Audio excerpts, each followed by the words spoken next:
नमस्कार दोस्तों, हमारे इस मंच पर आप सभी का स्वागत है। दोस्तों, हम लोग एक एक करके सभी लोकसभाओं का विश्लेषण कर रहे हैं। क्या कास्ट फैक्टर है, कितने मुस्लिम वोट हैं, कितने हिंदू वोट हैं, कितने सिखों के वोट हैं, कितने एससी के वोट हैं, किस किस कॉन्स्टिट्यूंसी में किस पार्टी का जनाधार कितना है और पिछले चुनावों में जनाधार कितना रहा था। हमने अभी करनाल लोकसभा का एनालिसिस किया, फिर कुरुक्षेत्र लोकसभा का एनालिसिस किया। इसी कड़ी में हम आज बात करेंगे अंबाला लोकसभा की। दोस्तों, अंबाला लोकसभा जो है वो एक एससी कॉन्स्टिट्यूंसी है। शेड्यूल कास्ट के नाम से अंबाला लोकसभा जो है वो रिजर्व है। अभी हाल फिलहाल में बात करें तो वहां से 2 टर्म में, मतलब 2019 और 2014 के अंदर रतन लाल कटारिया भारतीय जनता पार्टी से मेंबर ऑफ पार्लियामेंट रहे।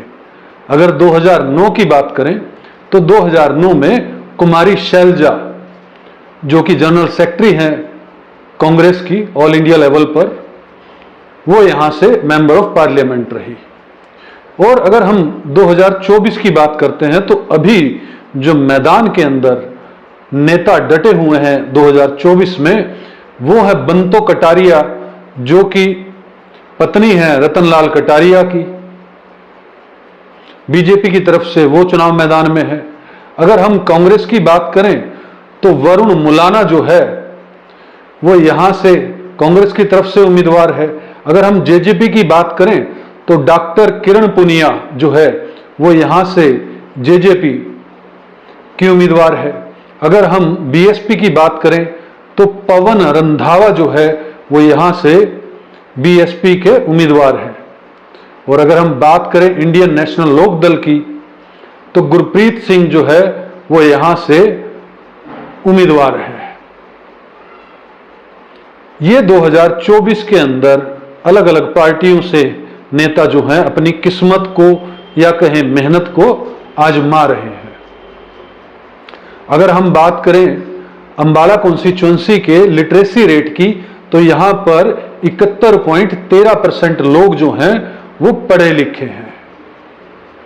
काफी बड़ी संख्या के अंदर लोग यहां पर पढ़े लिखे हैं। कारण है उसका क्योंकि पंचकुला डिस्ट्रिक्ट भी इसी के अंदर आता है और यमुनानगर भी डिस्ट्रिक्ट इसके अंदर आता है। तो जो पढ़े लिखों की परसेंटेज है वो बहुत अच्छी है। अब हम बात करें अगर हिंदू के अलावा जो मुस्लिम वोट हैं वो 5.61% है। अगर एससी की बात करें तो 24.15% वोट हैं। और वहीं अगर हम सिखों की बात करें 9.39% वोट जो हैं वो सिखों के हैं। बड़े निर्णायक हैं यहां पर एससी के वोट। और अगर सिखों की बात करें, मुस्लिम लगभग हर लोकसभा में 4 से 5-5.5% के बीच में अभी जो हमने किया, चाहे वो करनाल लोकसभा हो, चाहे वो कुरुक्षेत्र लोकसभा हो, चाहे अब अंबाला लोकसभा हो। अब अगर हम बात करें कि 2019 के अंदर कौन कौन कैंडिडेट थे जिन्होंने चुनाव लड़ा, तो अगर हम बात करें भारतीय जनता पार्टी की तरफ से रतन लाल कटारिया जो है बीजेपी के उम्मीदवार थे और वही 2019 में जीते थे। अगर हम कांग्रेस की बात करें तो कुमारी शैलजा को यहां से टिकट दिया गया था और बीएसपी की तरफ से नरेश कुमार जो हैं उन्होंने चुनाव लड़ा था। अब बात करते हैं परसेंटेज की। तो अगर कांग्रेस की बात करते हैं हम तो कांग्रेस को यहां से 30.9% वोट मिले थे।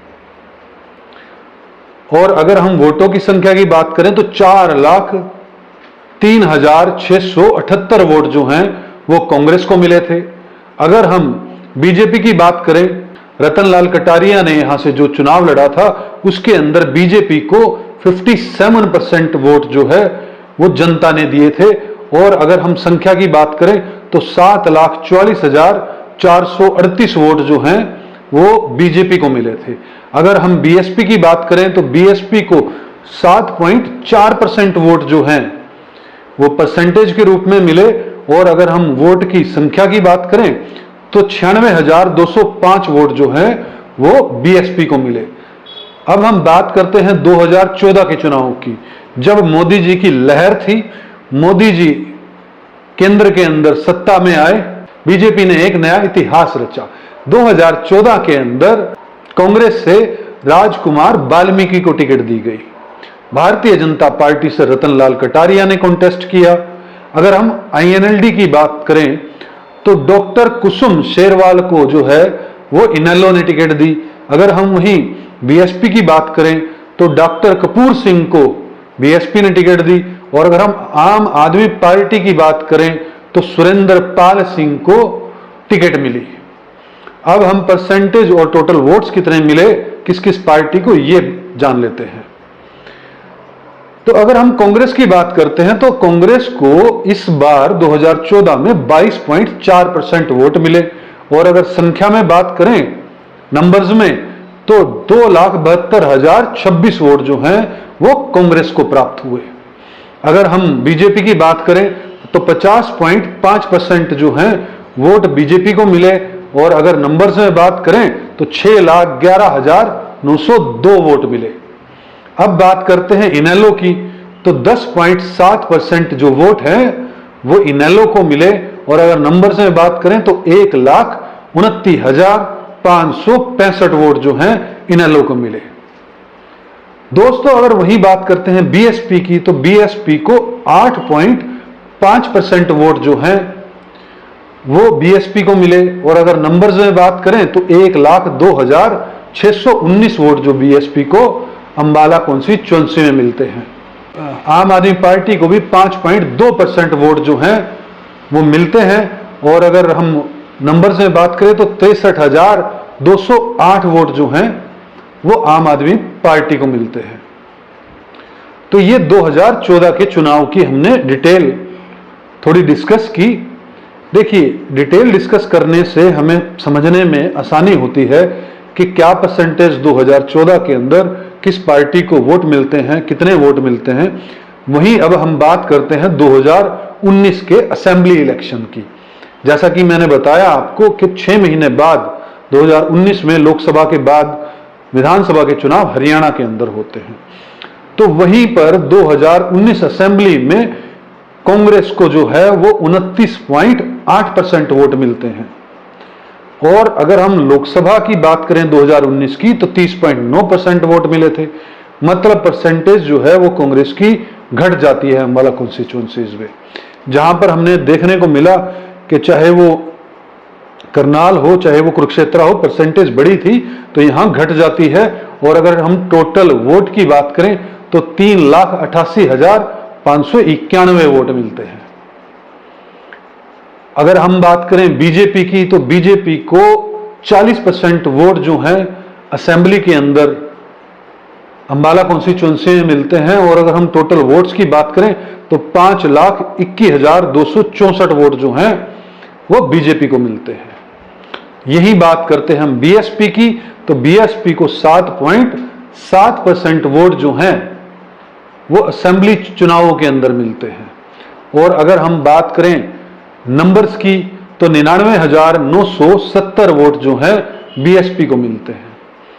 ये हमने 2019 के असेंबली इलेक्शन में अंबाला लोकसभा के अंदर कितने वोट मिले इसके बारे में चर्चा की। अब हम बात करें मुख्य मुद्दों की, तो मुख्य मुद्दे जो अब की बार भी सभी कैंडिडेट्स के लिए हैं, सभी पार्टियों के लिए हैं, वो मुख्य मुद्दे रोजगार है, वो मुख्य मुद्दा महंगाई है, वो मुख्य मुद्दा परमानेंट नौकरी है, गवर्नमेंट जॉब्स हैं, वो मुख्य मुद्दा बिजनेसमैन को टैक्स रिलीफ देना है। क्योंकि भारतीय जनता पार्टी पिछले 10 साल में ये बता ही नहीं पाई कि जीएसटी से क्या फायदा हुआ, डीमोनेटाइजेशन से क्या फायदा हुआ, किसान आंदोलन से किसानों की बात ना मानकर उन्हें क्या बेनिफिट हुआ, उन्होंने युवाओं के लिए क्या किया, अग्निवीर जो योजना लेकर आए उससे क्या बेनिफिट हुआ, महंगाई पर उन्होंने क्यों एक्शन नहीं लिया। ये बड़े बड़े जो मुद्दे हैं वो बीजेपी के पास हैं, लेकिन बीजेपी अपने स्टैंडर्ड मुद्दों के साथ जो है 2047 का एक विजन दिखाकर लोकसभा चुनाव के अंदर है।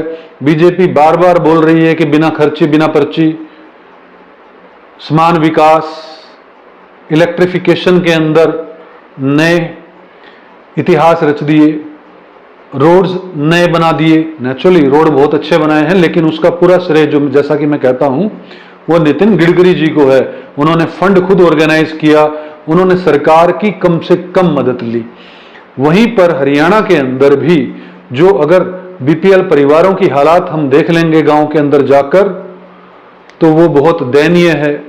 मुफ्त राशन जरूर मिल रहा है, वो कांग्रेस के टाइम में भी मिलता रहा और भारतीय जनता पार्टी के राज में शायद बढ़ गया है। तो वही कांग्रेस प्रमुखता से अटैक कर रही है कि सरकारी स्थायी नौकरी ना देना बहुत बड़ा मुद्दा। हरियाणा जो है बेरोजगारी में नंबर 1 हो गया, ये बहुत बड़ा मुद्दा। समान विकास ना हो पाना बहुत बड़ा मुद्दा। अग्निवीर जैसी योजना लाकर आर्मी वालों को 4 साल के लिए नौकरी दे दी है, ये बहुत बड़ा मुद्दा। बेरोजगारी पेंशन भत्ता जो बढ़ाने की बात कांग्रेस कर रही है, वहीं पर बुजुर्गों के भत्ते को भी डबल करने की, पेंशन को भी डबल करने की बात कर रही है। तो इस तरह से कांग्रेस है जो बहुत अटैकिंग मोड में है। एमएसपी को लागू करने की बात कर रही है, जबकि हरियाणा के अंदर पहले से ही अधिक फसलों पर एमएसपी दिया जा रहा है। लेकिन कांग्रेस बहुत अटैकिंग मोड में चुनाव के मैदान में है। वहीं भारतीय जनता पार्टी को मोदी जी की इमेज पर बहुत घमंड है, ऐसा ही कहूंगा, क्योंकि लहर तो कहीं दिख नहीं रही, लेकिन घमंड साफ तौर पर बीजेपी के नेताओं का जो है इस वक्त दिख रहा है। शायद वो देश की जनता का मिजाज नहीं जानते हैं। लेकिन अंबाला कॉन्स्टिट्यूंसी के अंदर क्या रतनलाल कटारिया जिनकी डेथ हो गई थी, उनकी सिंपैथी वोट जो है वो बंतो कटारिया को मिलेगी या फिर युवा चेहरा वरुण मौलाना को जिस तरह से टिकट मिली है, तो क्या वरुण मौलाना को इसका फायदा होगा और कांग्रेस को भी इसका फायदा होगा? जैसा कि मैं बार बार बोल रहा हूं, बीजेपी जो है वो अटैकिंग मोड में चुनाव लड़ रही है। बीजेपी बहुत ऑर्गेनाइज्ड ढंग से चुनाव लड़ रही है और लड़ती भी है। ये उसकी तारीफ करने वाली बात है भारतीय जनता पार्टी की, क्योंकि संगठन बहुत बड़ा है, डिसिप्लिन्ड है, बगावत नहीं देखी जाती। वही कांग्रेस में बिल्कुल इसका उल्टा है, बिखरा हुआ संगठन है, बगावत इसके अंदर देखी जाती है, गुटबाजी इसके अंदर देखी जाती है। ये बात कांग्रेस पार्टी के नेताओं को समझ नहीं आती कि टिकट अगर 10 लोग अप्लाई करते हैं तो सिर्फ एक को ही मिलना होता है टिकट, बाकी सबको उस व्यक्ति के लिए काम करना होता है। लेकिन कांग्रेस सरेआम जो है वो गुटबाजी अपनी जाहिर करती है। अब की बार देखना होगा कि कांग्रेस अगर एकत्रित होकर, इकट्ठे होकर चुनाव लड़ती है तो बहुत कड़ी टक्कर अंबाला के अंदर भी देगी। वहीं बीजेपी जो है अपने जो जो कार्य उन्होंने किए हैं उसको गिनवा रही है, चाहे वो ऑनलाइन पोर्टल का मामला हो। लेकिन मेरी समझ में ऐसा है कि बीजेपी जितने भी कार्य गिनवा रही है वो गले की फांसी बने हैं हरियाणा की जनता के लिए। प्रॉपर्टी आईडी के मामले से बहुत जनता दुखी है, ऑनलाइन पोर्टल से बहुत जनता बहुत दुखी है, क्योंकि एजुकेट नहीं कर पाए। सरकारी भर्तियां जिस तरह से सरकार नहीं कर पाई और प्राइवेटाइजेशन किया गया, कॉन्ट्रेक्चुअल जॉब निकाली गई कौशल रोजगार निगम के द्वारा, तो सरकार ने सीधा सीधा पल्ला झाड़ लिया कि सरकारी नौकरी और स्थायी नौकरी हम दे ही नहीं पाएंगे। तो ये भी एक मुद्दा है। ओल्ड पेंशन स्कीम जिस तरह से कांग्रेस कह रही है कि लागू कर देंगे, ये भी एक बेनिफिट होगा कांग्रेस के लिए और भाजपा के लिए, उल्टी शायद ये बात पड़ने वाली है। तो अंबाला के अंदर जो मुझे एनालिसिस दिख रहा है, अब की बार अंबाला के अंदर भी जनता जो है वो अपने मन में रखकर बैठी हुई है और वोट की चोट से जवाब देगी, और इसका कहीं ना कहीं नुकसान जो है भारतीय जनता पार्टी को होगा और फायदा विपक्ष को होगा। ऐसा नहीं है कि कांग्रेस को वोट देना चाहती है जनता, ऐसा नहीं है कि कांग्रेस की सरकार बनाना चाहती है जनता, लेकिन जनता जिसको जिस तरह से इग्नोर किया, जिस तरह से युवाओं को इग्नोर किया, जिस तरह से महिलाओं के खिलाफ अपराध बढ़ गए, जिस तरह से गुंडागर्दी का माहौल हरियाणा के अंदर हुड्डा राज से भी ज्यादा हो गया, इससे भी आम जनता बहुत दुखी है। और दुखी हुई जनता जो है वो सदा और सदा अगेंस्ट ही वोट करती है गवर्नमेंट के, ऐसा देखा गया है। बहरहाल सच्चाई तो 4 जून को सामने आएगी। हमारा यह विश्लेषण आपको कैसा लगा, हमें कमेंट के माध्यम से बताइएगा। हमारी वीडियो अच्छी लगी हो तो इसको शेयर कीजिएगा और हमारे इस मंच को सब्सक्राइब कीजिएगा। जय हिंद, जय भारत।